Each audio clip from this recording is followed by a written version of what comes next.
কন্ডোমের packet কন্ডোমের packet আপনি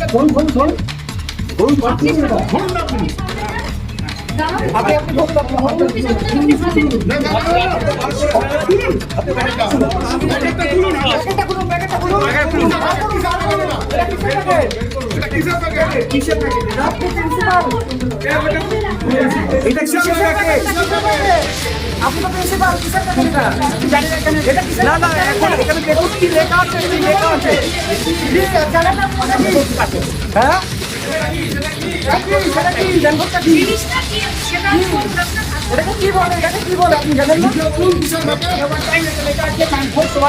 হ্যাঁ জিনিসটা কি এটা কন্ডোমের প্যাকেট। কন্ডোমের প্যাকেট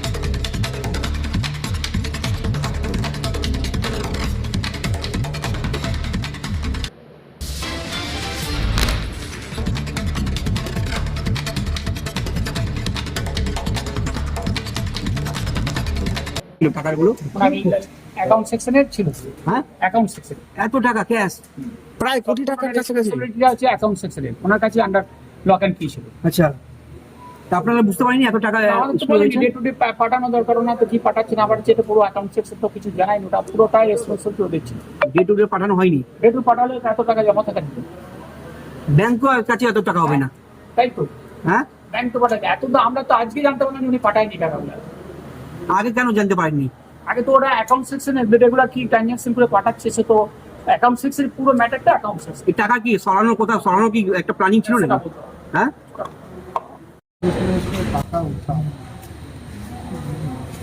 টাকা উদ্ধার মানে আমি আপনাকে বলছি ওই পার্থ চ্যাটার্জির ঘর থেকে যেরকম টাকা পাওয়া গেছিল সেরকম টাকা, এরকম ক্যাশ টাকা স্কুলের মধ্যে আছে। মানে আমরা তো একদম স্কুলে বেনিয়মের পর বেনিয়মের অভিযোগ, তারপরে আজকে এই ঘটনা ধরা পড়েছে।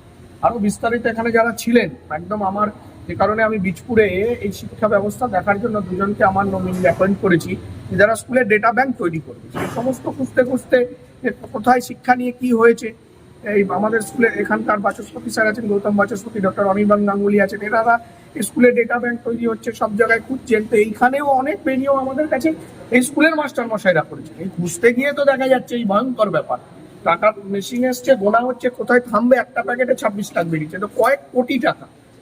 আমি বলছি এই টাকা স্কুলের টাকাও নয়, কমল অধিকারী, সুবোধ অধিকারী, পার্থ ভৌমিকের ব্ল্যাক মানি। এত টাকা তারা ইডি সিবিআই এর ভয়ে এই স্কুলে লুকাতো এখন যা বোঝা যাচ্ছে। এবং শুধু স্কুলে নয়, আমার ধারণা তাদের যে টেরাগুলো ছিল, এবার তো আমরা সেদিকে নজর দেবো এবং প্রশাসনকে বলবো তীক্ষ্ণ নজরদারি করতে, কারণ এইসব ব্ল্যাক মানি তারা বাড়িতে ভয় রাখতে পারতো না। তার কারণ হচ্ছে এই মাঝের পিরিয়ডে ক্ষমতায় থাকলেও ইডি সিবিআই এর ভয় তো একটা ছিল, সেই জন্য সমস্ত টাকাই স্কুলে লুকিয়েছে। মানে দুর্নীতি বলে দুর্নীতি যেখানে, আমার তো মাস্টারমশাই উনি যেখানে বসে উনি ভাবছেন যে স্ট্রোক, মানে উনি আমাকে একটু আগে বলছিলেন যে আরে স্ট্রোক হয়ে যাবে আমার এই দেখতে গিয়ে, এরম চুরি হয় নাকি, এরম দুর্নীতি হয় নাকি? স্কুল না, এটাকে যে যা বানিয়ে রেখেছে নোংরামির চরম জায়গায়। এবং এই দুর্নীতি, এবং শুনছি আরো কথা আপনাদের নিয়ে যাবো এরপরে, শুনছি এখানে একটা বেডরুমও আছে। চলুন এখন আপনাদের সঙ্গে নিয়ে যাবো বেডরুম। হ্যাঁ তাই তো শুনছি, এবার আপনাদের নিয়ে গিয়ে দেখবো। আমরা অপেক্ষা করছিলাম যে আপনারা কখন আসবেন, যা হবে প্রকাশ্য মিডিয়ায় মানুষ দেখবে, সামনে হবে। টাকা তো এখন কাউন্টিং চলছে চলছে সামনে বলছে সকাল 6টা লাগবে যা বলছে। আচ্ছা মেশিন নতুন এসছে, নতুন মেশিন দুটো মেশিন কাজ করছে, দুটো মেশিন কাজ করছে। দাদা এই যে অপাকেও পিছিয়ে ফেলে দিয়েছে এরা, তাহলে ভাবুন যে বীজপুরে কারা চলতো, ও সবচেয়ে বড় স্কুল কারা নেতৃত্ব, দুটো স্কুলের সেক্রেটারি, প্রেসিডেন্ট, এরা কারা?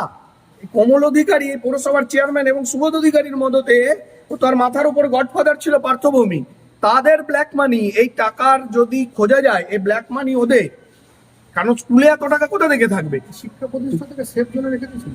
তাহলে ভাবুন আমি এটাই বলছি যে ইডি সিবিআই এর ভয়ে এই টাকা ওদের বাড়িতে একবার সিবিআই রেড হলো, তারপরে এই টাকা রাখার তো জায়গা দরকার, তাই জন্য ওরা এই শিক্ষা প্রতিষ্ঠানগুলোকে বেছে নিয়েছে। স্কুলটাকে কিভাবে এরা শিক্ষা ব্যবস্থাকে ধ্বংস করছে ভাবুন। একটা প্যাকেটে 26 লাখ বেরিয়েছে, একটা প্যাকেটে এখন অব্দি শুনলাম 26 লাখ বেরিয়েছে, এখন 8টা-10টা প্যাকেট আছে। আচ্ছা ভালো কথা, সেটা কি স্কুলে থাকে নাকি? এই অ্যাকাউন্টটাকে কান ধরে পুলিশের কোমরে দড়ি বেঁধে ঘোরানো উচিত। সেই টাকা এরকম ক্যাশ স্কুলে ফেলা থাকে নাকি? কতদিন ধরে আছে উনি বলেননি কেন স্কুলে? উনি প্রিন্সিপালকে বলেননি কেন? তাহলে ভাবুন আপনারাই, ওনার যদি ক্যাশ থেকে থাকে এতদিন ধরে কি হচ্ছিল, কতদিন ধরে তো পড়ে আছে, কেন স্কুলে এত টাকা ক্যাশ পড়ে থাকবে? এ টাকা ব্ল্যাক মানি, এবং এদের মদতে এদের ব্ল্যাক মানি, এবং সেটা এই স্কুলের এই কর্তৃপক্ষ এরা সেটাকে মানে সুরক্ষিতভাবে রাখার ব্যবস্থা করেছিল। এই পার্থভূমি কি মানে গৌতমকে দিয়ে খেলাতো নাকি? হ্যাঁ, কমল অধিকারী তো মেন, তো কমল অধিকারী, সুবোধ অধিকারী। কমল অধিকারী স্কুলের কে ছিল? কমল অধিকারী স্কুলের প্রেসিডেন্ট ছিল একদম। কোথায় এনারা কোথায়? কোথায় তো আমরাও তো বুঝতে পারছি না, আপনারা খুঁজুন। প্রিন্সিপাল পুলিশকে বলুন, বলছে খুঁজতে ফোন হবে। করে পাওয়া যাচ্ছে না 4 তারিখের পর থেকে, প্রিন্সিপাল জানালেন। তাহলে কিছু নেই, কোথাও নেই, টাকা আছে, টাকা ঠিক আছে। জেলে ঢোকাবেন? আইনত যা হয়, আমি জেলে ঢোকানোর কি, কিন্তু আইনত যা হয় পুলিশ তা ব্যবস্থা নেবে। এই টাকা কি সরানো প্ল্যান ছিল নাকি? এই টাকা ব্ল্যাক মানি একদম, এটা জেনে রাখুন। যেরকম ভাবে সুরেন্দ্রনাথ কলেজে টাকা রেখে ভুলে গেছে, অডেল টাকা তো, আর এখানে টাকা তো এরা সব জায়গায় ছড়িয়ে রেখেছে। এই টাকা বার করতে পারেনি, হয়তো আমাদের নজরদারির আরেকটু ঘাটতি হলে, আর কদিন দেরি হলে এটা সরাতো আস্তে আস্তে, সুযোগটা পাইনি। এই স্কুলে স্বজন পোষণেরও ব্যাপার আছে, নিয়োগ যখন হয়েছিল নিজেদের প্রচুর লোকদের। দুর্নীতি আপনাকে বলে শেষ করতে পারবো না। এই 100 ইংলিশ মিডিয়াম স্কুল এই অঞ্চলের, আমি যেমন 100 এর স্টুডেন্ট, 100 বাংলা মিডিয়ামে, আমরা ছেলেবেলা থেকে এই স্কুল দেখছি, স্কুলের সামনে দিয়ে যেতাম, 100 নামটা আছে, ফলে আমাদের এটা আলাদা সেন্টিমেন্টের সাথে। বহু পুরনো স্কুল, এই অঞ্চলের মধ্যবিত্ত বাঙালিরা একটা ইংলিশ তাদের বাজেটের মধ্যে এই স্কুলটাতে পড়ে, সেই স্কুলটাকে এরকম নোংরামির জায়গা মানে করে ফেলেছে এরা, মানে কোনো জায়গায় এরা ছাড়বে না। বেডরুম রয়েছে নাকি?